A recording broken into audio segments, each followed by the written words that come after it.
And joining us now to discuss is farm owner and author of Food Fear, Damian Mason. Damian, thank you so much for joining us here today.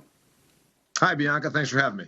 All right, so let's get to it. Within the hour, we're expected to get this announcement from the Fed. Not totally, unexpected. We know they've been talking about raising the rate there to try and ease a little bit of this inflation. But I guess what I want to hear from you is, the big concern is how much worse is it going to be before it gets better for the American people?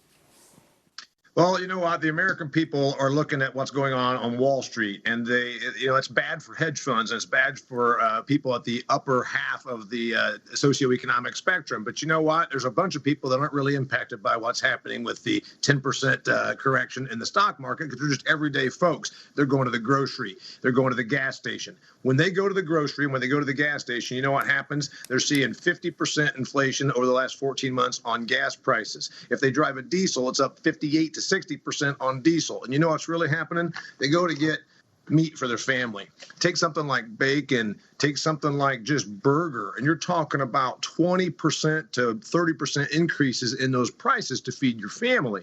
So the sad part is it always happens, Bianca, that lower income people are more exponentially affected to a greater degree when food and the daily staples, things like your food and your energy prices, and that's really happening at the grocery store right now. It really is. I know we can see Elon and Bezos, they can lose billions of dollars when the stock market swings. But a lot of people, they have their entire retirement in it. And it obviously is very dangerous times here for so many folks. Let's talk about, though, your farm. A lot of people look at those empty bare shelves, and they're concerned about the food supply. They're not just about the prices, but they want to make sure with the supply chain here that we're not going to see more of a breakdown. What's your prediction on where we're going in the next few months here, especially if they do hike those interest rates and, we see costs of everything like fuel go up? Yeah, well, unfortunately, we're going to be not out of the woods for at least another few months.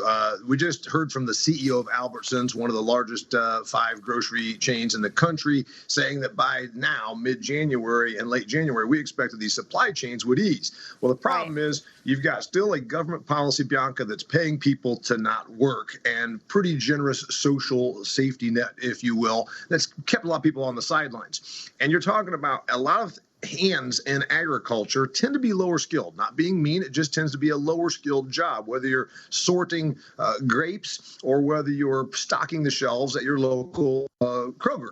So these things do have an impact in that we have definitely a shortage of workers, and we've got, obviously we hear about the supply chain, but let me tell you another thing that's going to probably not get corrected soon.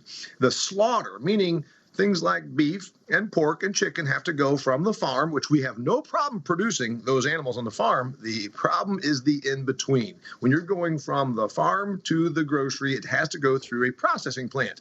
The beef processing last week was down 5%, pork was off 9%, and chicken was off 4%. Well, you know what? Economics 101. If demand stays constant, meaning you want to feed your family, you're going to eat the same amount next week as you did last week. But you go to the store, and there's 9% less pork, and there's 4% less chicken, and 5% less beef. What happens? Demand stayed the same. Supply is off by 5 to 9%. What do you have?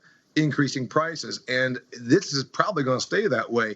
One article that I saw says that these grocery stores, Bianca, are at an 86% in-stock ratio. So what that means is 86% of their stuff is in the store. Well, 14% less goods than being fully stocked. We get down to 80, all of a sudden, consumers get a little scared. We see these in Venezuela or Russia where you go to the store and holy crap, the shelves are empty.